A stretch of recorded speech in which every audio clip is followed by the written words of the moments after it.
You're listening to the Run for Your Lives podcast.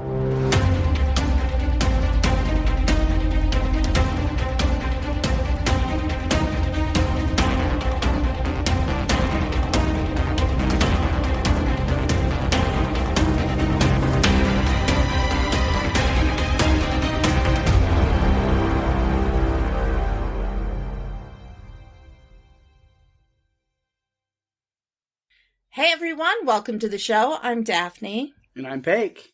And this is the Run for Your Lives podcast.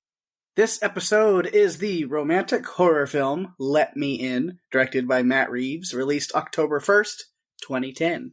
So this came out not long after the original film, the Swedish film, like 2 years. 2 years after the release, which means that they must have gotten working on it very quickly.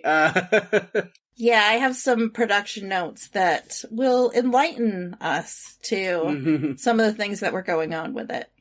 I love when we do a double dip because even though we've only done just the one, Dawn of the Deads, that we did back in, I think, September, I think it's fun to take a look at two interpretations of the source material, see how similar they are, and then see how different.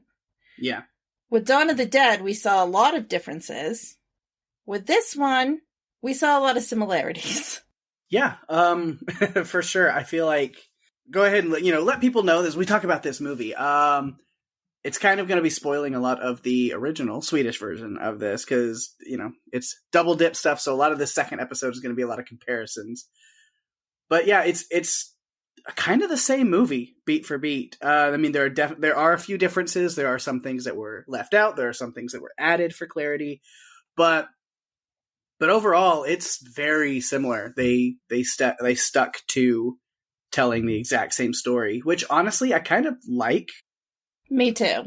I don't mind. Sometimes it's great to see different versions of things or different interpretations. But with this, because there are people, and if you are one of those people, I hope I don't offend you, but there are people out there who just are so opposed to watching foreign films and are like scared of subtitles. I don't know. And just won't go there. And so I think it's good in that case that there are some American adaptations that tell the exact same story. So it's a broader audience that gets that story. Yeah, because the audience for the original film was not that broad. Yeah. So this really brought the story into a more widespread viewing capability, I guess. And that also, I have some production notes on that I will tell you about later. Yeah. So when we get to it in a little bit, breaking down the movie, talking about characters, things like that, I feel like I'll go ahead and let you know if you haven't listened to the original, watch that movie, listen to the original movie last week's episode. Because I think when we're talking about this one, we're going to skip over a lot of things or at least kind of yada yada them because we don't want to rehash the exact same character arcs and stories that we already kind of broke down last week. So I feel like when we talk about a lot of these character things and moments, it's going to be instead of and then this happened, and I think it means this, and there was this theme. It's going to be more of like, and then they did the same thing here. Yes. Yes, but there are a lot of differences. I mean, even though there are more similarities than what we saw when we did Dawn of the Dead, there are a lot of little differences that I think they were little changes that were made maybe to connect more with the American audiences. Uh-huh. I'm not sure, but, maybe. They did make changes to some of the things. The director, as you mentioned, Matt Reeves, who has directed other films that we've covered on this podcast, he made some changes for specific reasons. And again, got tons of production notes on this movie. In fact, I could probably use an hour to discuss the production notes alone. So maybe we should get into this episode. Let's do it. All right. Well, let's start off like we always do with behind the scenes. So the movie was filmed in Moana Condominiums and Albuquerque Studios in Albuquerque, New Mexico, and Los Alamos, New Mexico. A remake This film is a remake. The 2008 Swedish film, Let the Right One In, which was based on the 2004 novel of the same name by John Ajvide Lindqvist. Matt Reeves, who directed the movie, also wrote the screenplay. The budget was $20 million. It grossed $24.1 million. It's 116 minutes long. Pake, give us a synopsis. All right, stop me if you've heard this one before. But a bullied young boy befriends a young vampire who lives in secrecy with her guardian. Yeah, that sounds like the synopsis for the last movie. Only you were a little more vague when you gave last week's synopsis. It was a little more vague than this one. You didn't mention the word vampire. No. Because it was still a big secret. Like, the breadcrumbs were there, and you had to put the pieces together. Mm-hmm. All right, well, get into this movie, and we'll do it kind of similar like we did last week with Let the Right One In, kind of breaking down characters, talking about those. Of course, again, I feel like a lot of it is going to be more comparisons and Me too. And talking about certain things, but, you know, we won't rehash a lot of the thematic elements that are touched on, or, you know, character, what they're doing and what it, you know, how it affects them necessarily. Some of it we might, but yeah, we'll just get into it. I think just like we did last week, we should start with the human main character that we follow the most. Instead of Oscar, we have Owen this time. Yes, that was one of the changes that Matt Reeves made, was changing the names of the characters. Yeah, very Americanized names, which makes sense. It's just easier to follow. I mean, it takes place in America. So yeah, you switch those things up and make that a little easier for a wider audience to follow. So yes, we get Owen, played by Cody Smith-McPhee. We meet him very similarly to some of the things we see. He's sitting outside in a very similarly designed courtyard, and the apartments almost could be the exact same one in some of those shots. At least we don't first see him just standing in a window in nothing but tidy whities. That's good. I'll take this version of introduction to Owen instead. Less awkward. Yeah, I think overall too, Cody Smith-McPhee's version of Owen was less creepy to me. I don't know. He's strange and creepy, definitely in his own way. When we see, it's not the opening thing with him, but we do get a similar scene to where we open with Oscar. You know, it was like shirtless, check. Knife, check. Creepy, threatening, and imaginary person in the room, check. Yes. Spying on his neighbors with a telescope. That's new. This really creepy looking mask, also new. I don't know if I would say it's less creepy. I feel like he's right there in the creep factor when we first meet him. Okay, he's a different type of creepy. He's more of a voyeur versus just a disturbed child. Yeah. And he was watching everyone through that telescope. It was that. I guess you're right. It's still now that creepy. I think about it, it is still pretty creepy. Yeah. But I had never seen this movie. This was the first time that I watched it. This is the first time, and having just covered the original film last week, that movie was still fresh in my mind. Yeah. So the comparisons, I think, were pretty blatant. That mask in particular had serial killer tendencies written all over it. Oh, yeah. But the one difference was, I think in the original film, when he was stabbing the tree with it, he was saying, little pig, little pig. Yeah. And in this version, it's little girl. Like, yes. And that was just one of the differences. Mm-hmm. And it comes from, it's the same reasoning. Yep. Because he's being picked on by the bully, Connie/Kenny here. Yes. Just change a vowel. I'm not used to seeing Dylan Minnette in this type of role. I feel like I've seen it once or twice before. It might have just been this movie when I saw it a long time ago and then forgot that he was in it. Yeah. But yeah, because I like Dylan Minnette a lot, but he can play quite a shitty little brat when he wants to. Yeah. He did pretty good with it. Oh my god. I did not realize he was in this movie until it started, and I really liked him in 13 Reasons Why. I thought he was great. He's been in a lot. He's been in so many things. Yeah, he's had quite a career so far, and he's only 25. Mm-hmm. So he's, I think, got a lot more in the tank, too. Yeah. Yeah. He was really believable in this role as Kenny. One thing I noticed, too, is the type of bullying that we saw in this movie. Had been changed just a little bit. At one point, they had Owen down on the floor, and Kenny had pulled his underwear, and then poor Owen peed himself, and we didn't see that in the original film. Yeah, I think it was kind of hinted at. Again, with the original one, there was a lot of underlying things that were nods to the source material, and I could be just based off of articles I've read, where I think that was something that in the novel, Oscar had issues with wetting. Mm-hmm. Maybe he was still peeing the bed or something like that. And somehow maybe his bullies knew about that. And so a lot of him being picked on was like bathroom related. That's why they put his pants in the urinal and things like that. Yep. So, so that was a kind of a different way of bringing that in this movie, is having him pee on himself as he's being tormented. Oh, man.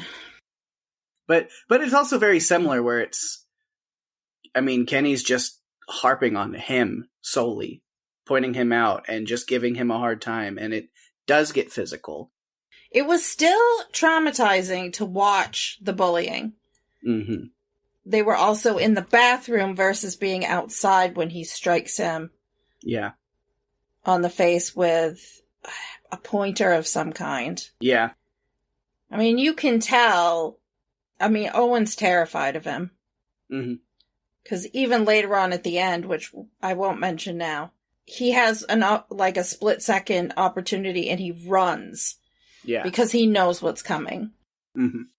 Yeah. So, again, similarities with Owen versus Oscar. Yeah, is the bullying, which is, again, what you were talking about, like the little pig or little girl. I mean, he's just taking things that his bully, Kenny or Connie, has said to him and using on him, and he's like kind of fantasizing, reversing the roles. And that's even what he's doing with this little girl in the mirror with the creepy mask on, or even when they're pulling very much similarly from the first movie, the original, where he's stabbing the tree and saying the things to it, and then Abby appears behind him. You know, it's all taken very much there.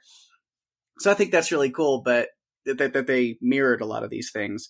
And also his parent situation is very similar. His parents are separated. His mother's kind of aloof a little bit. It seems like she might have a bit of a drinking problem or something in this version. Yeah. And his dad is really not... We don't meet his dad at all. Yeah, we don't get the scenes of him going and spending time with his dad and having a good relationship. No. We get one conversation on the phone, which his dad's kind of... Dismissive, there for him in a way, to telling him, have a good night, I love you, I'll see you, maybe come over next weekend. But he's also very dismissive of his questions and is just like, what is your, what crap is your mother filling your head with? You need to just stop it. Don't ask me those questions. Don't bring that up. No, that's not important. Very dismissive, and I felt bad for Owen because he's trying to figure out I think he knows what's going on, but he's trying in the only way he knows how to talk to the people he cares about to process what's going on, and they're not being much help. Yeah. And he really doesn't have anyone else. And very similar to the original movie, Abby isn't just his girlfriend, which she becomes. She's, I think, his only friend, really. Yeah. We never see any other friends. Yeah, he's not talking to anybody. He just kind of goes to school, keeps his head down, tries to survive Kenny throughout the day, and then head home. It's so sad. But very much like the original film, he does learn Morse code to communicate with Abby. But even before that, I've kind of skipped over a bunch of things, so. That's all right. We jump around a lot. We people do that. This is House of Pain. We jump around. Yeah, I mean, him seeing Abby for the first time is also very similar. While he's being a shirtless creep weirdo up in his room, where he looks out the window and sees the new neighbors moving in, notices her walking barefoot through the snow. The difference here is he has just been caught by the neighbors creeping on them, so there's a little moment for him. By this movie's Virginia or Ginia. Mm-hmm. Yeah. Yes. Very different. Yes. We don't get to know the neighbors quite as well in this one. No, not so much. But yeah, he meets Abby very much exactly the same way. Yeah, like I said, he's threatening this tree. And Abby appears behind him, watching him, almost exactly the same shot. Maybe a kind of a different angle, but the tree was like on the right side versus the left. And she's, but they like mirrored the shot, but it was almost exactly the same. It was. I feel like it was shot for shot. Yeah. Really. And then even having her tell him, we can't be friends. And having that, well, she said I wanted to be friends with you anyway. Like, they pulled a lot of the exact same dialogue, which is really cool. He does not have a snot problem in this movie, so that's good. No. He's got a now and later addiction instead to replace that. Yes, he does. And he sings the jingle over and over again at different times. Like, he sings that throughout the movie at different times. Yeah. We do have the police presence. The policeman is a new character for this movie. Yes. This version. He kind of fills in the roles of some other characters. But again, we have the police at the school informing the children about local murders. Again, I don't know why we're doing that. It's like they did say that the kid that was killed in the first time had recently graduated from this school, but like still, it's like that doesn't warrant an assembly of children to be like, "Hey, this kid that most of you don't know, he's dead." Like, I don't know what that does for these kids. Yeah, it was interesting because when when he was giving the speech, the bullies were laughing in the back like it was no big deal. Yeah. Like life didn't mean anything to them. Yeah. And Owen was just kind of looking at them like he just didn't understand. Like they were just finding it humorous. Mm-hmm. The caretaker, Tommy or Thomas, the caretaker. I'm going to ask where you pulled that name from because I didn't see that anywhere. He's just credited as the father anywhere I looked. But... Okay, well,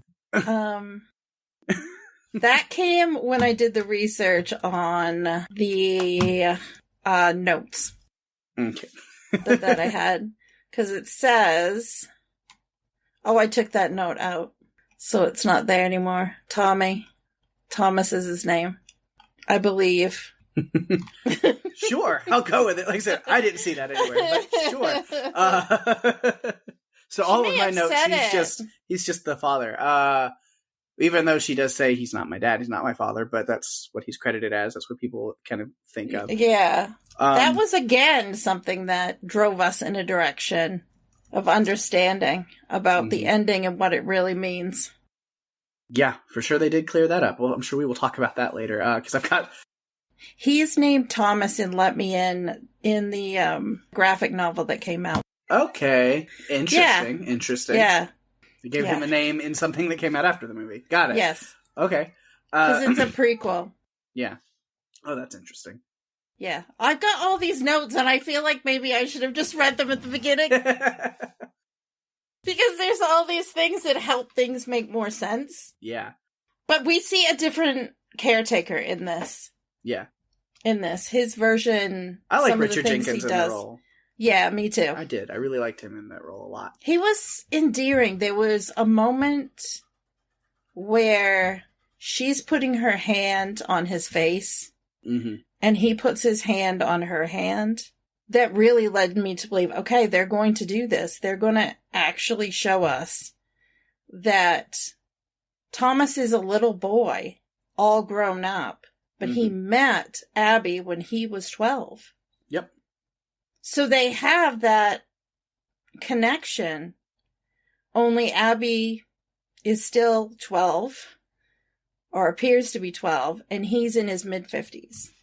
Yeah, so here's where I'll go ahead and skip to this, because again, House of Pake, jumping around everywhere. It made me think, because I think I brought this up a little bit last week, but it made me really want to question and kind of go down this line of thinking. You know, when I'll call him Tommy, when he asks Abby again, do not see the boy. I'm wondering, is there jealousy there, or is it more for their safety? Or I think it's jealousy. For Owen's safety? And here's where, for Owen's sake, his future. Because again, this kind of bring up this story, this question that I had and had seen, which, you know, let's get dark and sinister, maybe a little frustratingly sad. What if Abby / Ellie, you know, is the true villain of this story?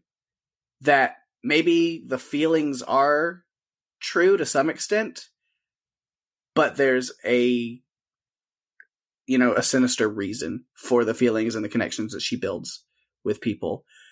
You know, because she doesn't really start becoming friendly with Owen or Oscar until her current familiar has shown that he is not going to be capable much longer.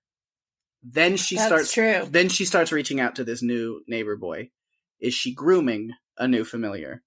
Everything, the friendship, the connection, killing his bullies and running off with him, all of this, is it all just part of a plan that she has in place for her own survival? Honestly, yeah. I think so. I think she does care. Because she wants to pick someone that she cares about, that she connects with. Yeah. If you're going to spend that much time with somebody, it's got to be somebody that you want to spend that time with. But yeah.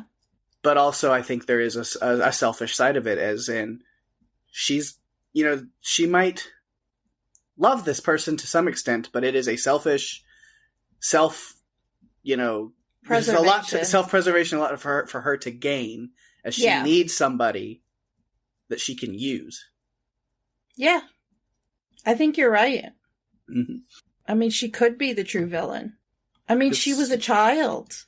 And there is a deleted scene, again, production notes, that shows how she was turned into a vampire at a young age. And I haven't watched it. I should have maybe before we recorded. But they didn't put it in the film Reeves didn't want to put it in after all, even though, you know, they filmed it.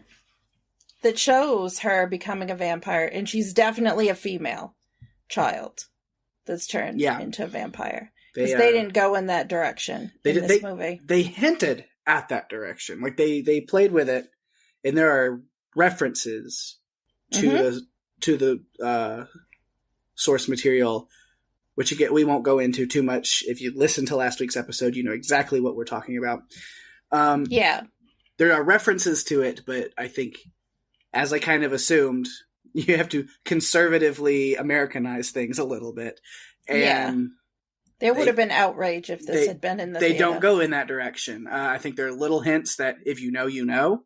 But any other person going into this movie first with no knowledge of that would not pick up on them in any way. No. When she tells him multiple times, I'm not a girl, what she means is, I'm a vampire. Like, I'm not... Yeah. In the other one, it had a dual meaning. Yes. Dual meaning, yeah. And even the way that they handle it with when she says that, instead of, you know, in Right One, we have Oscar being like, oh, that's okay. I still love you. Yeah. And with this one, it's more Owen, like, not believing her and questioning her and being like, psh, whatever. I don't know what you know. If you don't want to be my friend, or you don't want to be like my girlfriend, then just tell me. Don't make up some ridiculous stuff. Yeah. You know, like, it's, they don't go that direction with it. I mean, we do get the scene of Owen peeking in on her changing. Yeah. But they don't show anything. They don't say anything. There's nothing really lingered on. There's a little bit, a like small shot of like a look of shock on his face. Yeah. But it's not mentioned or touched on any more than that. Like, there's no explanation for what that was. Yeah. So the audience doesn't know. We don't know what was intended. Yeah. in that scene for him to have seen. Yeah. And it gets glossed over real fast because as soon as Abby comes out, the mom comes home and Abby is out the window and next door, just like that. Mm-hmm. But yeah, but what you did mention, is this going to that theory of her finding a kid her age and then kind of grooming them as a familiar and staying with them is, you talked about like Richard Jenkins' character. We get that confirmation that we did not get. We question, I remember last week talking about like, I wonder if Hakan had been with her since he was a kid. And in this movie we're seeing, there is a photo strip of them together when he was a 12-year-old boy, because you can recognize it's him by the birthmark under his eye. Yeah. And Owen recognizes that immediately and knows exactly what's going on. That's when it scares him and he leaves that night because he goes, "You're going to let me leave?" It's like, what do you want? What are your plans? What are you going to do with me? And, she does let him go. But I think even he kind of saw, like, am I being used here? What's going on? Yeah. And I think that is the case. I think he loves her and he will do whatever she needs for him to do. And right now, I don't think he can run out and kill people for her.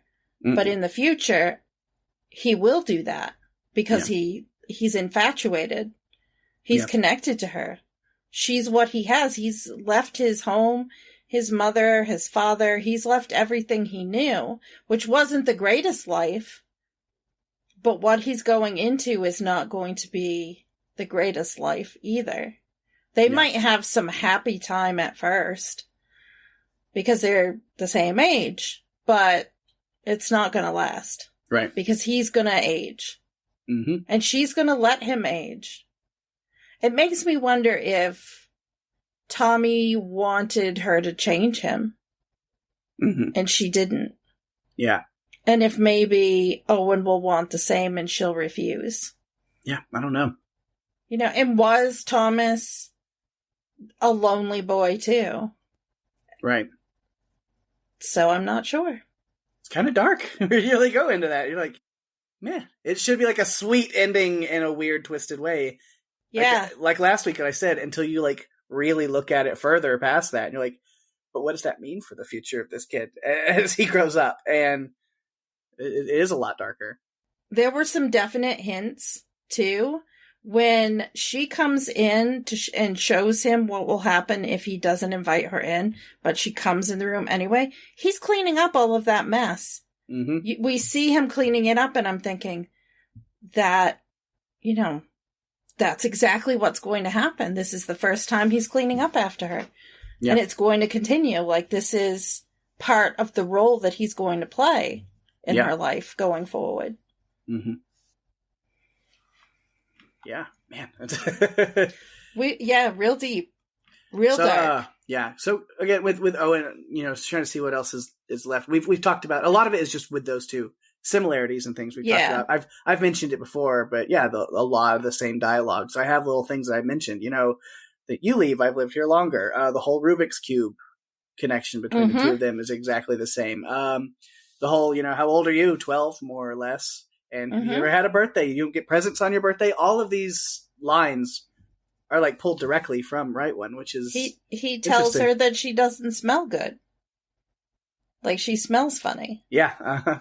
And so when she comes back the next day, she's cleaner and asks about how she smells. Right, because she had fed on the person under the tunnel, under the bridge. Yeah. You mentioned the Morse code, the hit back. Well, what if they, there's 3 of them? Well, then hit back harder. Hit back as hard as you can. And all of that is the same beats are taken on. Some things are expanded on a little bit, which is cool. Mm-hmm. But it's there's this Romeo and Juliet connection. I liked that, which I really did too. Yeah. The class is watching Romeo and Juliet, and one of the lines that they are watching when it's playing in classroom is the "I must be gone and live or stay and die," which is what Ely wrote to Oscar in Let the Right One In. Yeah, I wondered if you were going to catch that. And then, of course, then Abby writes that to Owen here. Mm-hmm. I didn't realize it was a Shakespeare quote last week. Bad Pake, how dare I? But I didn't either. Yeah. So, that was interesting. That was like, oh, that's from Romeo and Juliet, which then, how Ely knew that. I mean, she's been around for a long time, so she's known Romeo and Juliet, I'm sure. Yeah. Easily, that's something that once you've been around a while. Because even in this one, when Abby's kind of like, oh, Romeo and Juliet, like the way she looks at it, she's like, oh, you've got Romeo and Juliet. She's like, it's a classic. Yeah. I remember when he wrote it. No. Yeah. I was there for the release party at Barnes & Noble.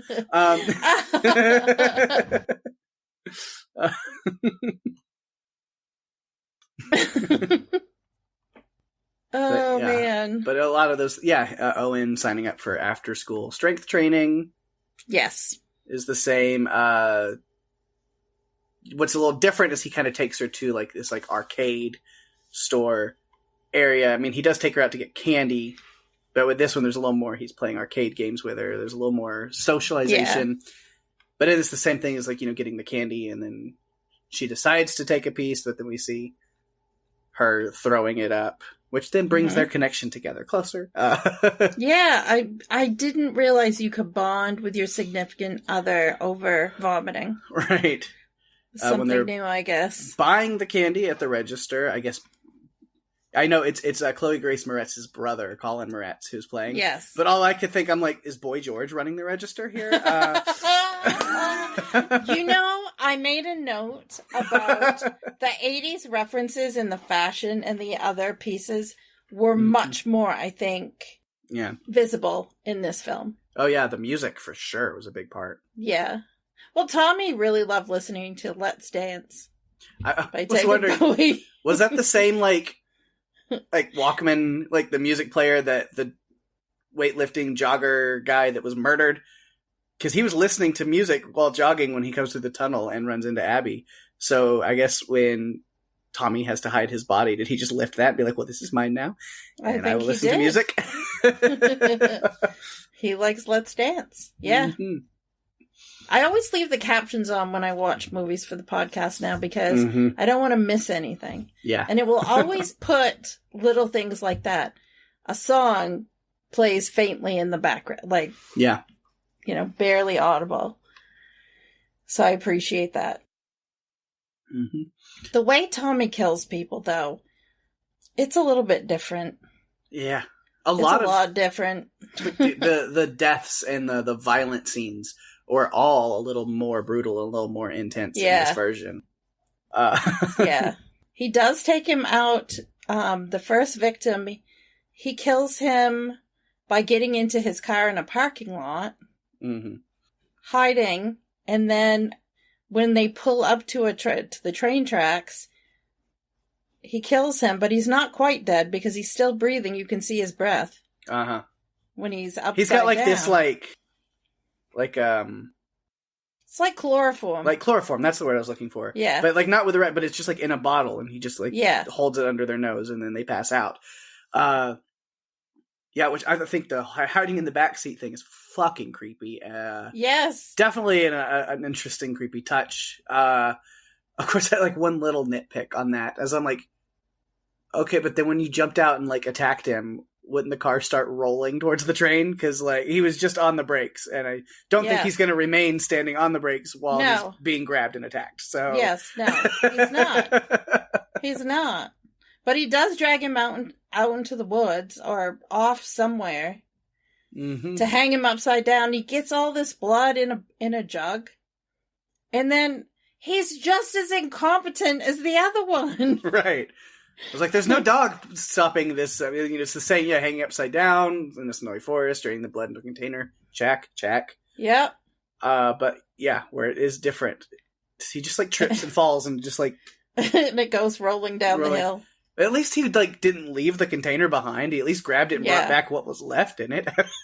Not much, but at least he did try. Yeah. Yeah. Still not much was left in there. Enough for Abby to be pissed off at him. He did take care of Abby, the body of the jogger that Abby killed. He did take care of him the same way, though. He dragged him out and put a pole on him, and the body in this one didn't look any better than the other body. Yeah, it was exactly the same. Resuscitation Annie again. Yeah, the note that I have, it said, and he has to go hide the jogger's body. Might I recommend picking a place that's not an ice skating location for a bunch of children? Nope, that's what you're going to do again? Okay, cool. Yeah.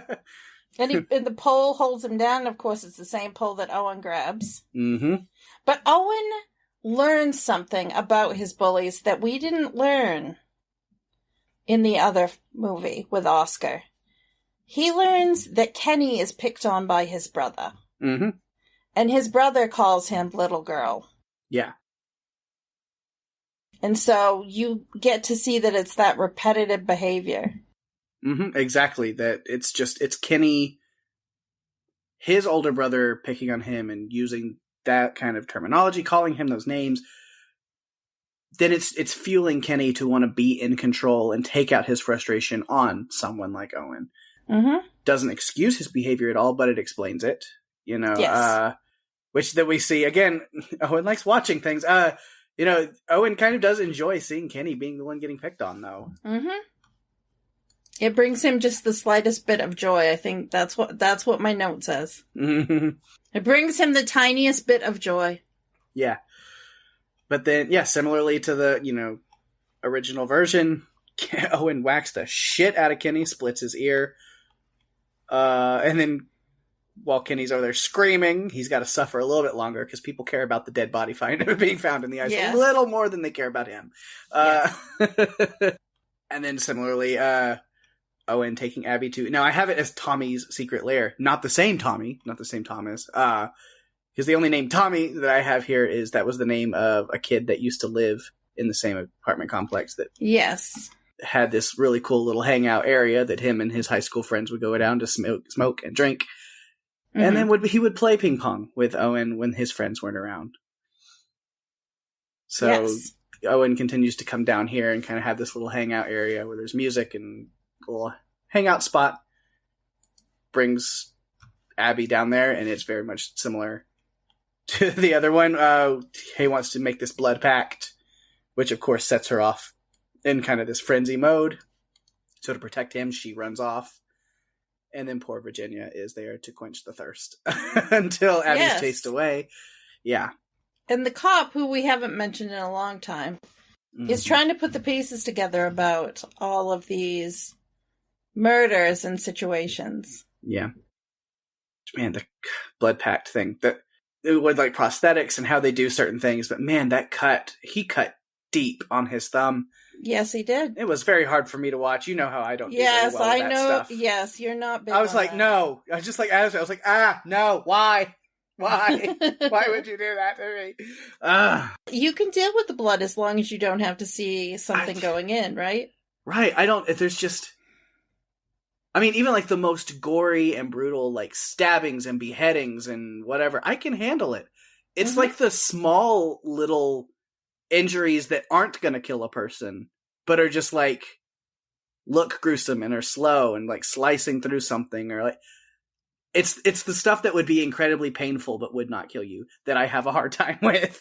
Well, that it reminds me, when I was little, my grandfather came over to help construct this float for this mini parade contest. And he was using chicken wire, and he cut his thumb. I passed out. I was just a kid and I passed out because I love watching horror movies and I'm down with all of that, but sometimes we all have a limit. Yeah. Yeah. Man, but yeah, and then Owen, after the attack, which we could talk about Abby specifically a little more and Virginia a little bit more. But yeah, after this happens, Owen's back up in his room and he's seeing, Virginia being taken to the hospital and the police are there trying to figure things out. Or, the jogger's body's been found, so now the police are looking through that apartment and going door to door and trying to figure out, like, okay, we've centralized that something is going on here at this location. Everything's kind of cracking down. So Owen is freaked out. And then he makes that choice, but to kind of remedy that is he goes and confronts Abby, goes to see her. He has easily put all the pieces together and knows what she is. And it's that same thing. Are you a vampire? Mm-hmm. I've kind of figured it out at this point. The only time that word is mentioned in this whole movie, Mm-hmm. like the original, is the one time that he asked the question. Yeah. So, yeah. I think that's kind of all of my Owen specific notes that I have. If you've got more. Well, it very similarly, as we've talked about, it goes all the way to the end, and Owen, in the Oscar role, does the very same things that we saw from the other movie. Yeah. The one thing I wanted to mention that I thought was comical is when he's sneaking out to go and see Abby, his mother is asleep on the couch, and on the TV it says, "It's 10 p.m. Do you know where your children are?" Right, yeah. Like, yep. I liked that.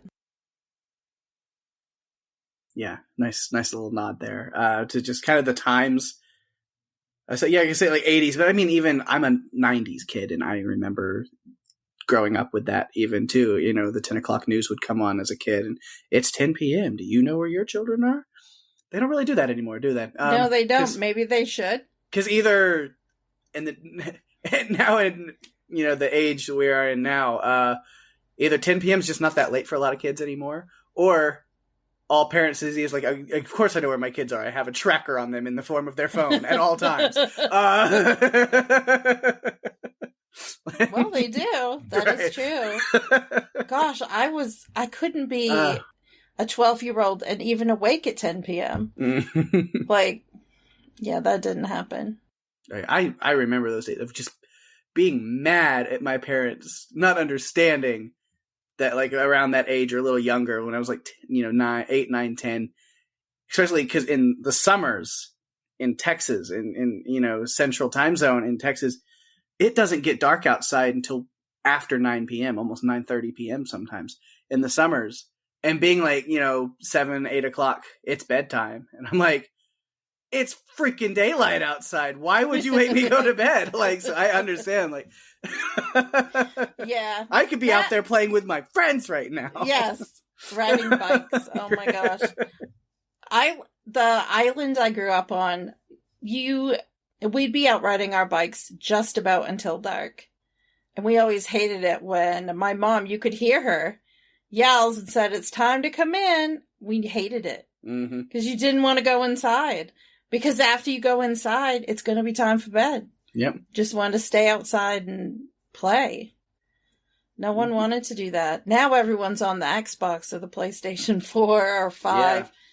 Because there wasn't like necessarily like a time frame, but yeah, like in a lot of around the year, it became that thing. It's like, you just go out and play outside with your friends and be going. It was like, and it was when the street lights came on the street. Yep.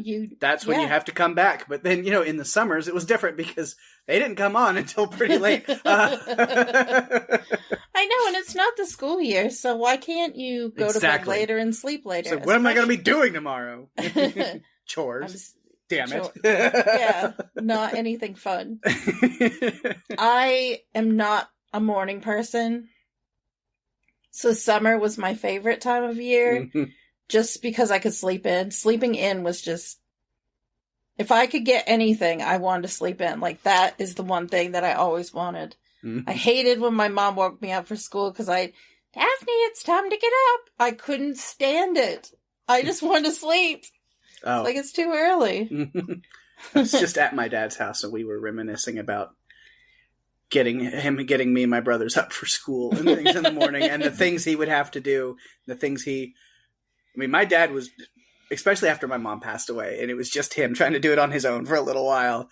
He was a no bullshit kind of guy. He'd come in and, all right, you're getting up. And if we didn't, he'd wait like 5-10 minutes, and then he'd give us a second warning. And if it didn't work, he would fill up a glass of water from the sink and throw it on us. Oh my God. And then we were out, and so I was, me and my brothers were outside talking with my dad at his house a couple weeks ago, and just reminiscing on those things. And he was laughing about it. We were laughing. He was like, it got to the point where, like, I'd come in and you wouldn't get up. And he's like, I wouldn't even have a glass in my hand anymore. He's like, I would just go to the kitchen and just turn the faucet on, and I'd hear you just hear your feet patting, getting into the bathroom or whatever. It's just got to the point I just had to turn the water on, and I won.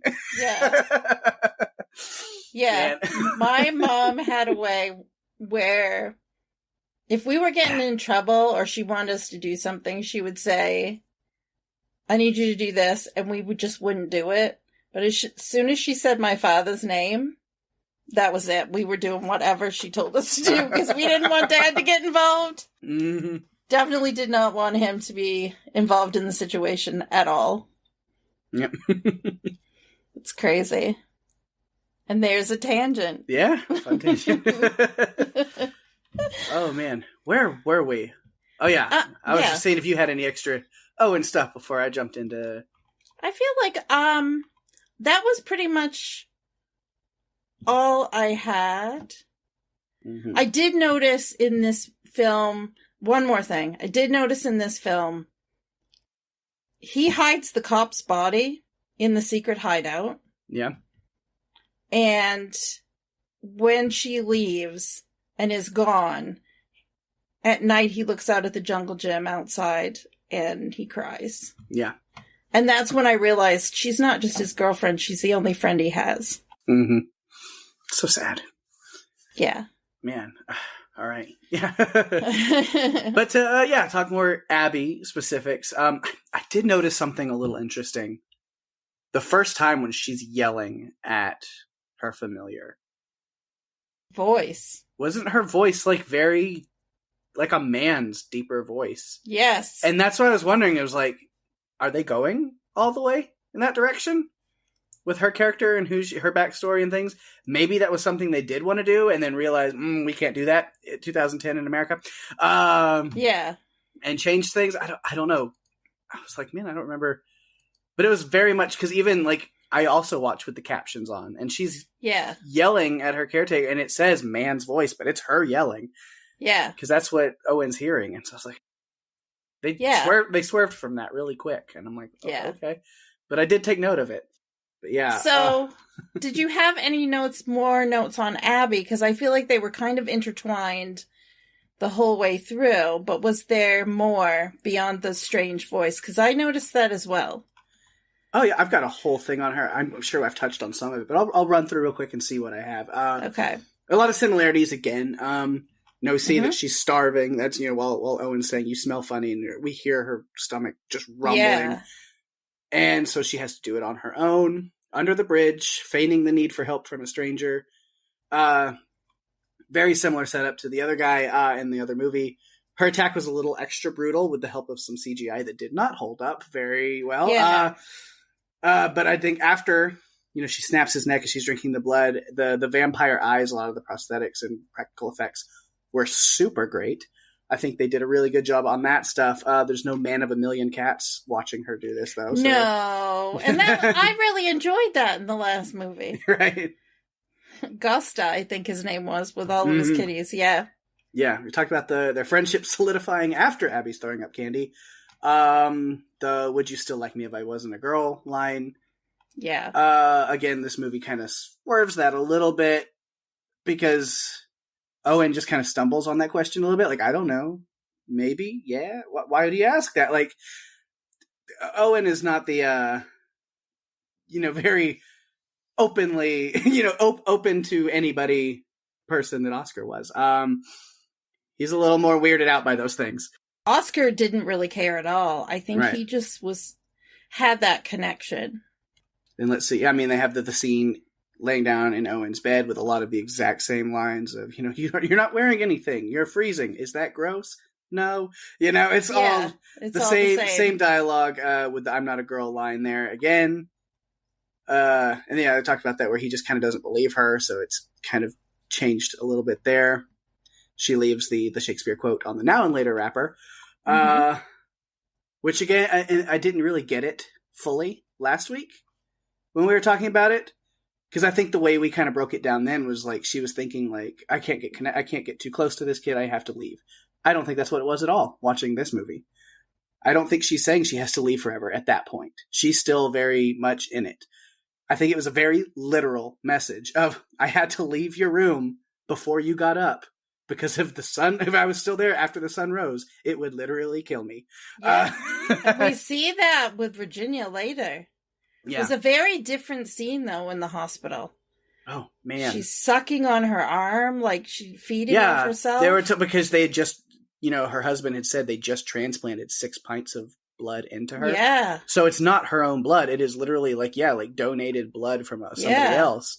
So she's drinking this transplanted blood out of herself.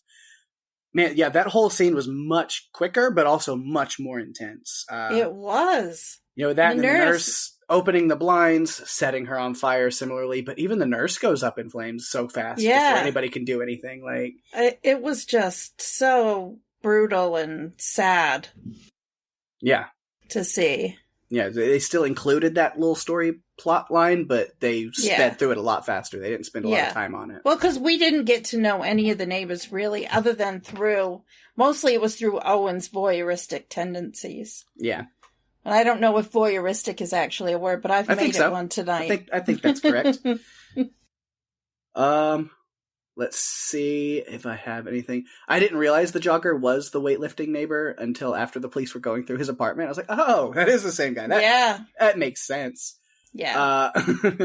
Which you can see as they're going, knocking on the door, Abby's worried, which she should be. Because, man, her familiar was getting pretty sloppy at the end there. Yeah. So who knows what he forgot and what could lead to her. He was not good. He was pretty much almost as dysfunctional as the other one. Mm-hmm. I thought her Kiss shirt was really freaking cool. Such a shame it had to get covered in blood from the invitation experiment. Yes. You call it that? That was a very cool t-shirt. Yeah, it's kind of a sweet moment, if you want to call it that, with Abby saying that Owen, knowing that Owen wouldn't let her die. Yeah. Yeah, that was nice. He said the policeman, we brought him up a little bit, that he's new to this version of the movie, but he plays kind of the same role as the original Virginia's husband, where he's putting things together that leads him to Abby, and he comes into the apartment.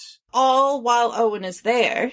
It's all the similar beats of finding her in the tub, and then as he's opening up the window, which would kill her, Owen, shows up and distracts him, giving Abby the time to get the jump on him. And it's the same thing. And then he goes down, and Owen just kind of, but with, right one, we have Oscar kind of just going to the other room and letting Abby Ely do her thing. And this one, Oscar, God, I'm going to keep mixing them up. In this one, Owen is watching kind of in horror a little bit. And then as he goes to the door, there's that moment where the officer is still alive and is reaching out to him for help. And you see him reach his hand towards him. But then he just grabs the handle and shuts the door. And closes the door. Yeah. And so, really, I don't have Abby specific as more as it's just things that she was doing that have to deal with Owen too. So again, we talked about the end, the pool massacre. That scene is very similar as well. Jimmy's hand, they even use the same name. Jimmy is the older brother. Jimmy's hand that's holding him down, kind of just detaching with blood floating down. Kids being dragged across the top of the water. However, what was new that I liked here was the shattered glass from the ceiling where Abby came through, kind of sprinkling down and falling into the water. I liked that. Was a really cool touch. And she didn't leave anyone behind this time. No survivors. Yeah. No, it's over. Yeah, poor Owen. I mean, they light the fire in the dumpster. I don't remember. Did they lock the doors so no one could get back in? I didn't think that I don't think it showed that one in the other one. No. But the minute they lock the doors, and then they go into the gym and... The minute they locked the door. Yeah, the minute. My main accent. So I was just more making a pun on the Kenny actor's name. Okay. All right. Yeah. So they lock the door into where the pool is, and poor Owen has just no time. But he flies out of that pool and runs and gets his locker open and grabs his stuff and is trying to get out of there as quickly as possible. But of course, he goes for the knife, which not a big knife. I think that Oscar had a bigger knife. Yeah, I did. That knife is not big enough. Yeah, but it was brilliant. And then because Jimmy takes Owen's knife from him, and that's the knife that he's threatening to stab his eye out with. But this touch, I mean, they just grab him by the legs and drag him back to the pool. And even after Abby comes in and just brutalizes all of them, when you see Owen crawl out of the pool, I mean, there are scratches and wounds and stuff on his back from when he's been dragged across the concrete all the way back to the pool. Yeah. It was pretty brutal. So sad. And then we get the exact same train ending to this one as we get. Mm-hmm. I thought it was a bus at first, and then I realized it was a train. Yeah, which we're led with the same questions. We're like wrapping up like, oh, how sweet, except it's not in any way at all. If you really think about it. It isn't. It isn't. It kind of pretends to be a love story, like with this romantic piece of her coming to save him and, young love, but no. Still a better vampire love story than Twilight. Yes. Yes. Hopefully our listeners agree with that. They may or may not. I don't know. I've only seen the first Twilight movie. I don't care. It's just the memification of that sentence, and I had to use it.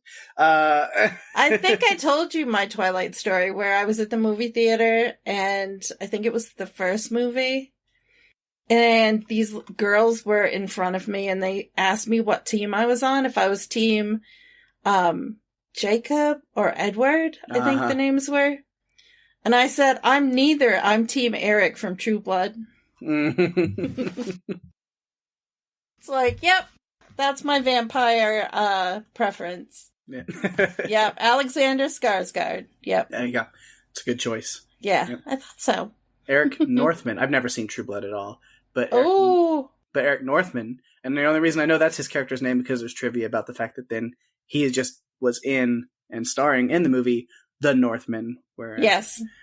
And there's like a little trivia thing on that. I was like, and his character in True Blood had the last name Northman. It did. Crazy. But, I can't believe you haven't seen that.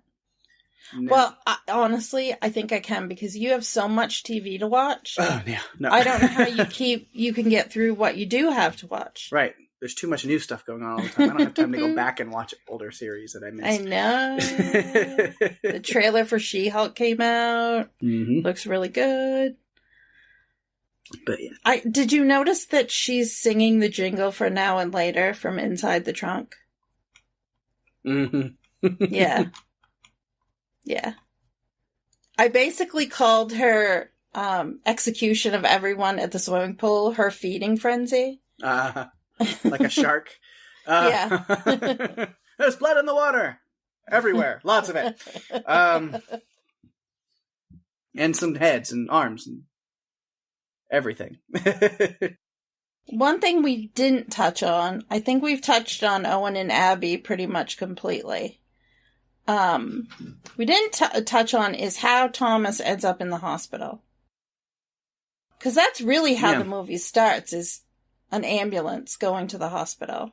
Yeah, they restructured just a little bit of starting the movie with the familiar character already having acidized his face. Yeah, this didn't look any better than the last one. It looked pretty gross. Pretty brutal.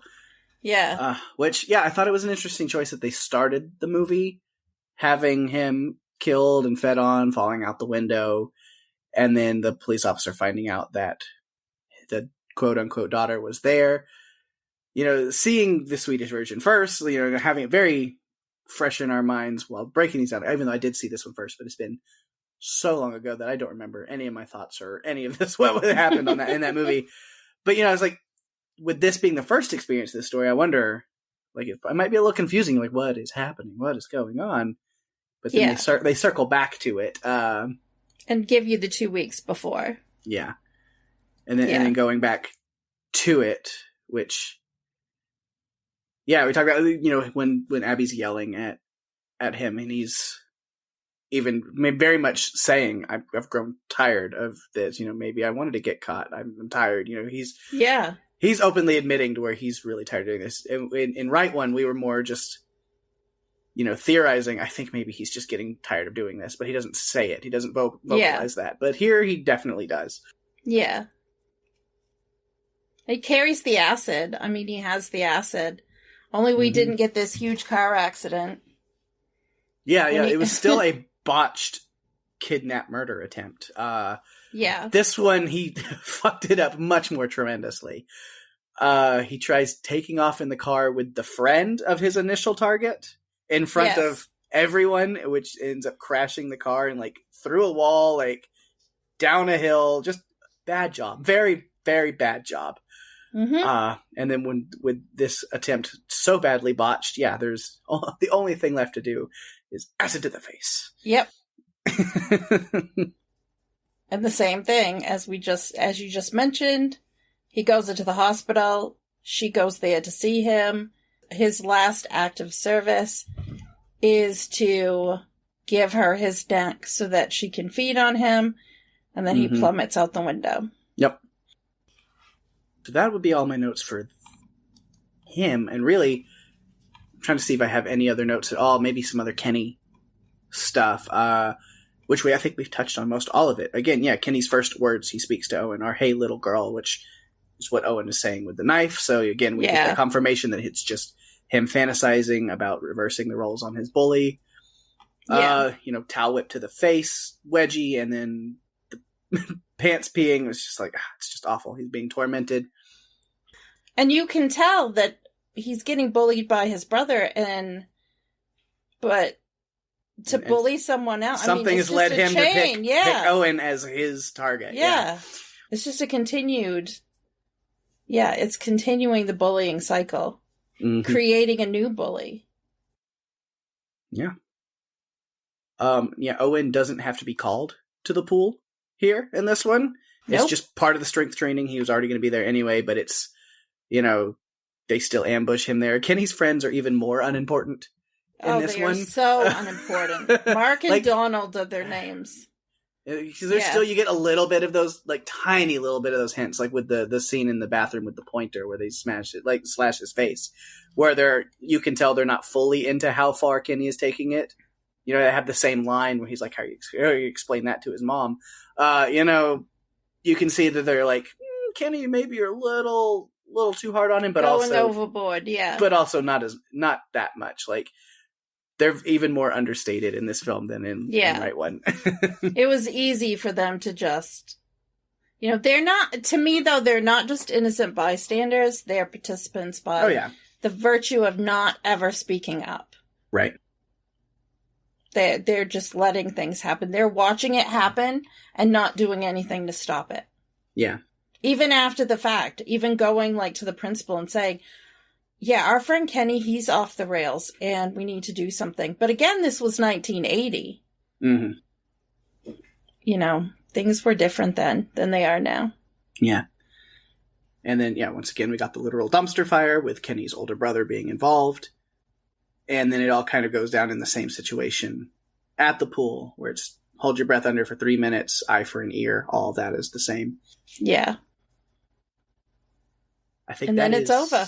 That's it. That's all the notes I have. Yeah, I think I've looked through mine, and I think we've covered everything. Yeah. I think we've covered everything that there is. We did it! Yay! A double dip, which is always more work because you have to think about what the first movie was about when you're talking about the second movie and trying to connect them. And with this one, because it was so much a shot-by-shot remake, it made sense really to more focus on the differences. Yeah, and this one wasn't too hard on that because it was... Yeah. Like I figured, a lot of our notes are like, and then this was the same, and this was the same. But they did do this different, and they showed this new information. And changed this. But then this was the same, and this was the same. Yeah. I feel like this one, more than the other one, though, really solidified Abby being a predator. Yeah. Yeah, I think it was more of a horror movie. Yeah. Which is funny because... they marketed the original, the Swedish one, as more of a horror movie, and this one was more of a romantic kind of thing is what they marketed it as. But if you really look at them, this one's more straight horror. Yeah. While the other one, I don't know, romance, maybe not the right word, but I mean, dealt with more themes of sexuality and love and who people are. And so it is interesting that they were kind of marketed opposite of what they end up really being. Yeah, I think so too. I think we have covered everything that we needed to say about the movie itself from our perspective. Yeah. I was going to wonder, is like, if you have like to pick a preference on which one, but I don't really know because they both have their own merits for sure.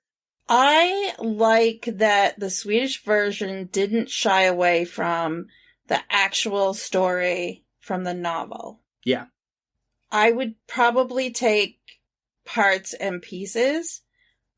Nothing against Chloe Grace Moretz and how she portrayed Abby, but I think I prefer Ely. Yeah. In that role. And as far as Oscar and Owen, I kind of prefer a mix of the two for different reasons. Mm-hmm. Yeah. That takes some thinking. Yeah. Because then when you go to like the familiar character, I liked Richard Jenkins' version of this because it really built his character and the story of who he was and why he was there a lot more. Yes. I like that. I liked that was bigger in this movie. Like, we got to see that he was a 12-year-old boy that she entranced back when he was young. Yep. I like that we got that piece of the puzzle. So I probably would marry the two movies and take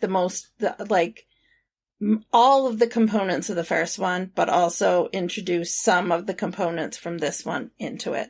Like the brother being the bully to the older brother bullying Connie / Kenny. Different pieces that we just didn't get. Yeah. I'd want to include that. Yeah, I agree. So, yeah, they both, like I said, they both have a lot of their own merits that almost as if like you could combine them into one movie. I think it would have been a perfect full story. Yeah. Not to say that either one of them was really lacking in anything. No, but I think it could have been really like taken it to the next level if they included some of these pieces. Yeah. They made you care a little bit more about the caretaker. Yeah. Because you understood it. We hinted at and talked about a little bit last week this possible, series that's supposed to happen, TV series version of this story. I don't know if they're planning on it being like a prequel, sequel, or if they're wanting to actually retell this exact story in series form. I'm not sure what their plans are for it, but if the series was to kind of just do this story again, maybe then that is a good chance for them to really include everything that needs to be included.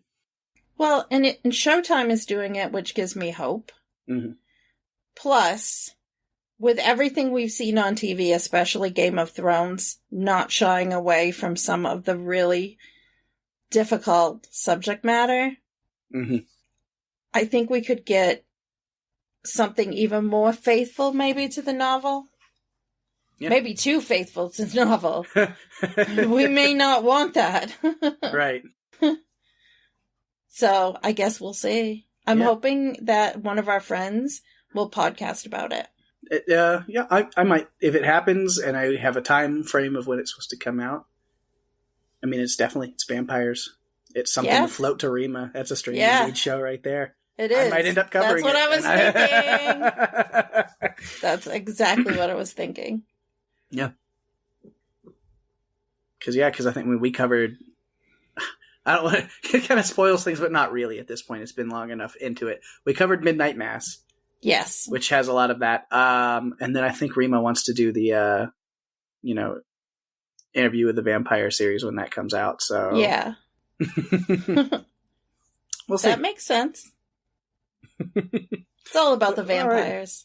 Right. Yeah. Well, all right. I think we have talked this story to death. So let's bring back some life with some really fun production notes and trivia things. You always find the fun stuff.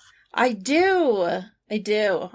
So Hammer Films was interested in the project before the original Swedish film had even aired. They went to the 2008 Tribeca Film Festival and purchased the rights for the English language version.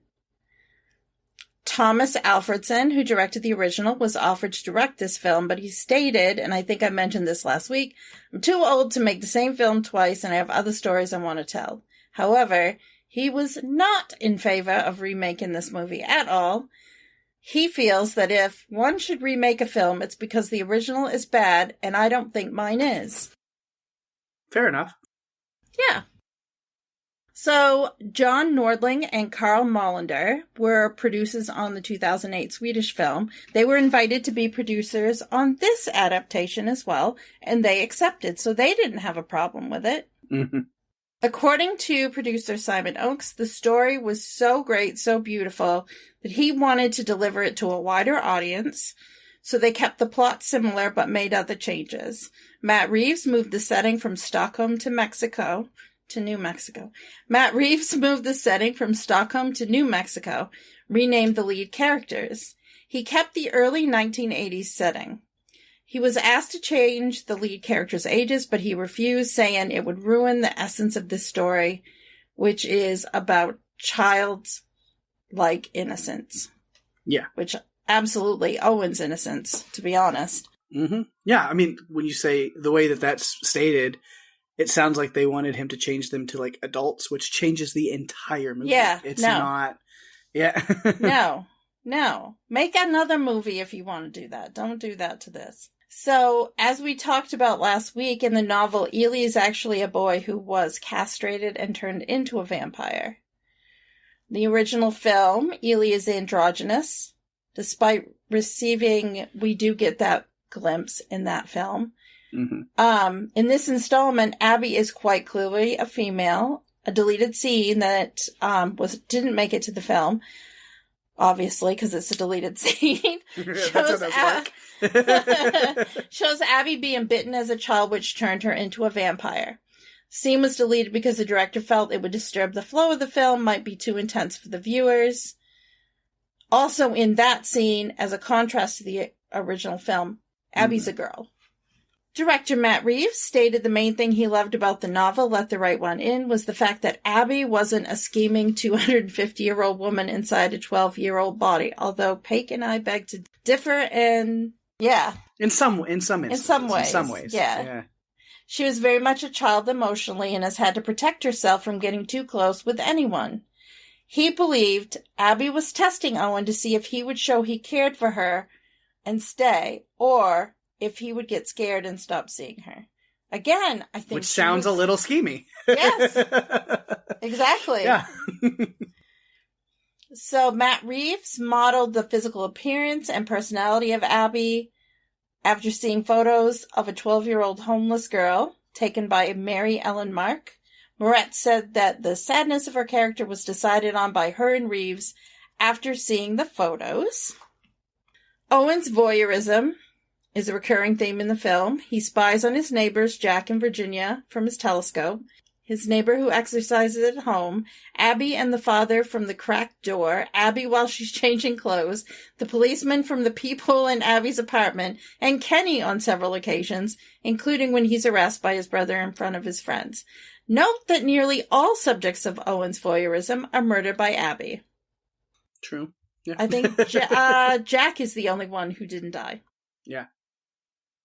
And he wasn't really watching for Jack. He wasn't interested in Jack. No. Elias Koteas, who plays a police detective, also provides the voice of Owen's father, John. Incidentally, Elias is the name of the Abby character in the original film and novel. When Abby is barefoot in the snow, Chloe Grace Moretz was really barefoot. During filming, the crew had to heat up her feet in between takes so they didn't get too cold. The trash bag that Richard Jenkins wears over his head in the murder scenes was his idea. In the last scene on the train where Abby and Owen used Morse code, Abby said hi and Owen responded with OX, which is hugs and kisses. Despite his sadistic attitude towards Owen, it could be construed that the bully character of Kenny is a bullied character as well, given how his brother treats him in the scene he is introduced in after Owen beats Kenny with the pipe. Mm-hmm. An official comic book miniseries prequel titled Let Me In Crossroads was released after the film, which establishes the backstory of Abby and ends where the theatrical film begins. And as we reported last week and talked about a few minutes ago, there is a TV series that has been ordered at Showtime. All right. Yeah. Lots of stuff. did it. We did it. Double dip, done. Yes. Oh. Oh. I gotta get that answered. See what people had to say about these movies. And this one, yes. Comparisons, whatever. Let's go see. Yes, let's find out. All right, telemarketer.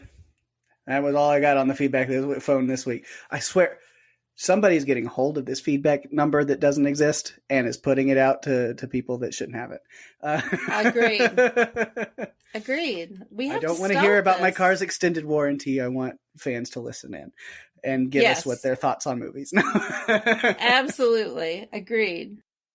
No, that's okay. Maybe we'll get a little bit late feedback on this one. It's a lot to take in. These movies are something else, for sure. They really are. I think it's two different impressions of a novel that was really dark, deep, and had subject matter that could be triggering. For sure. So, if you're listening to this and did watch the movie or know of it and didn't send any feedback, we are still always happy to hear anything at all from anybody. So never be shy about giving us your thoughts at all. Definitely not. And if you'd like to do that, if you'd like to submit your feedback, you can go to our Facebook page at facebook.com/runforyourlivespodcast. You can email us at runforyourlivespodcast@gmail.com. You can tweet at us on Twitter at RFYL Podcast and DM us on Instagram at Run For Your Lives Podcast. If you're enjoying the show, tell your friends. We're available on Spotify, Apple Podcasts, Stitcher, and pretty much all other podcast players, including YouTube. So go to runforyourlivespodcast.com for all the links you'll ever need. And give us a review on Apple Podcasts, as that's the best way to share the love and get us out there even more. We really appreciate it. Absolutely, we do, always. And speaking of sharing the love, of course, give a couple of shout outs to what's going on in the podcast universe around us. My other podcast, Stranger Things, is what we're covering because the podcast is called Strange Indeed. See, now that we're covering like the flagship show, I'm going to get the name all crossed and mixed up with it. But yeah, so on Strange Indeed, we are covering Stranger Things Season 4. We are getting close to the first part being done. We'll be covering episode 6 next week. So episode 5 just came out. But by the time we get to 8 and 9, they will be out already. Be nice to us. Don't spoil things as soon as they happen, please. We're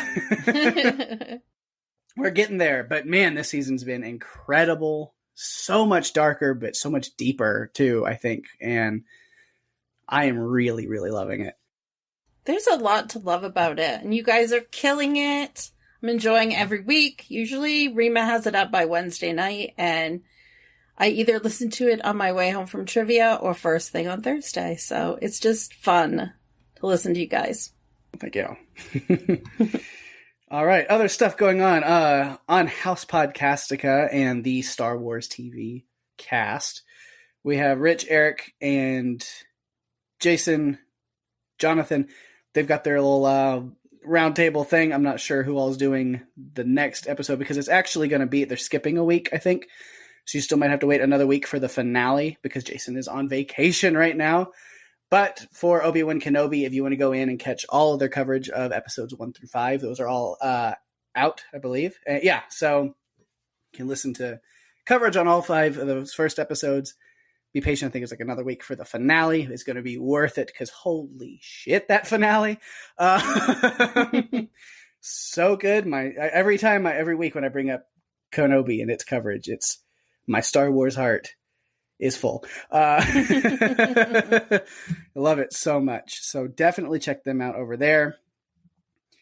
And then also The Boys, which ill inside information. As soon as I'm done recording this, that's my plan to watch, is this specific episode for this week, which if you're a fan of the show and you've probably seen it by the time you're hearing this, you know, I'm real interested to see how this goes. So that's my plan for tonight. So if you are a fan of The Boys, you can definitely catch coverage of season 3 of The Boys over on Panels to Pixels and TV Podcast Industries, as well as both of those podcasts are covering Miss Marvel on Disney Plus as well, which I also have really been enjoying. I think it's been a lot of fun. It's different for Marvel as far as, I mean, it still definitely has its Marvel feel, but it is like a younger audience. It's very teen driven, like I'd say for teens, but not really, because even me, a 30-year-old man, is very much enjoying the show for its story, and it's building the Marvel Cinematic Universe in a really fun way. And there's a lot of really cool cultural stuff that's in there, and it's been a blast to watch. I've really been enjoying it.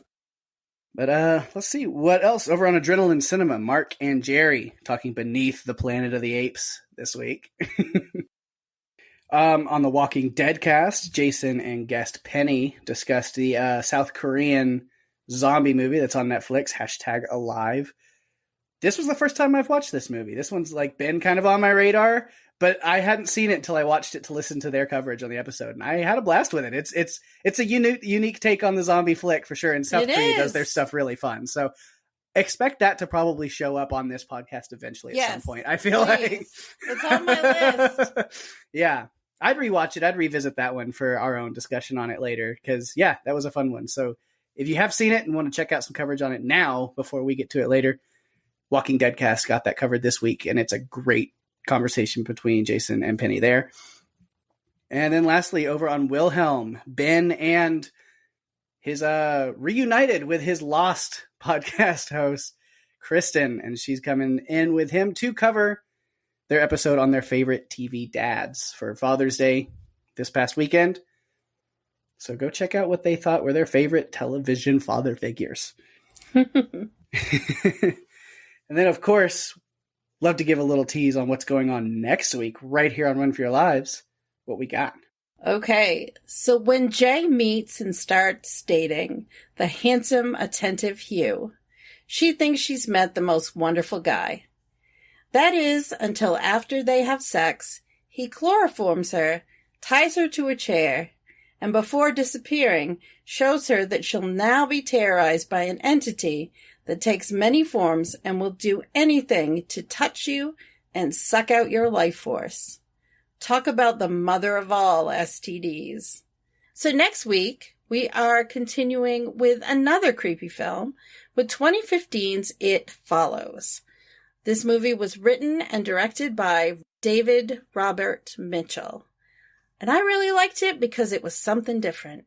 Yeah, it's really unique. Another one that had been on my radar for a while, and it wasn't until we were like, let's cover it on here, that I finally watched it and we discussed it. And I had an interesting time with that one for sure. So yeah, give us your feedback on it if you've seen it. Let us know what you think. It's a good one. Validate me. I love that I continue to get to expose you to some of these movies that you should have seen. It's like, shame on you for not seeing that before now, but I'm glad you haven't, because it's always fun to hear your impressions knowing it was your first run through. Yeah. I love it. And with that, we've reached the end of another bloody episode. Thanks everyone for listening. I'm Daphne. And I'm Pake. And if you have to run, you better run for your lives. Bye-bye.